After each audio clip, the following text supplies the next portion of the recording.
And the AFP is confident of a resumption of peace talks with local leaders of the communist movement. At the same time, it denied using children in the fight against rebel groups. Freddie Abando reports. Rebel groups in the Philippines actively recruited and trained children ages 12 to 17 to fight government forces. Based on the report of a task force from the United Nations which conducted the investigation for 2012, there were 11 incidents.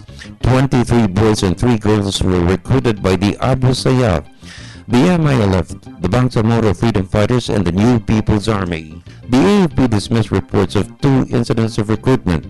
AFP spokesman Brigadier General Domingo Tutan said their mission is to protect children and communities from rebel forces, especially the New People's Army, because of their illegal operations in recruiting children combatants, extortion, and summary executions. The community themselves are the one undertaking various activities to help uplift the barangay or the municipality or the city. What happens now, the NPAs or the armed group engage in criminal activities such as extortion, grave threats, murder, homicide, and so on and so forth, are not able to enter anymore. So sparingly, they would now attack. And if you would see, the spate of attacks right now are all on civilian communities, most of them. Tutan said AFP forces stopped their intimidation and illegal activities to extort food and money from people living in areas they once controlled. People right now, it is on the ground, are now clamoring, NPA, stop armed struggle.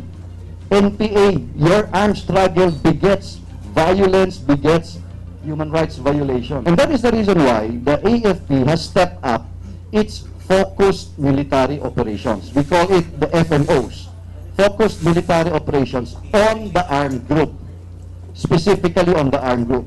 But the greater part of our efforts, in accordance with IPSP Bayanihan, is more on making the communities self-reliant in terms of security, development. General Tutan said the government will pursue peace talks with local leaders of the communist movement. Tutan bade many of its leaders see the sincerity of the president to win the peace. For the People's Television Network, this is Freddie Abando reporting.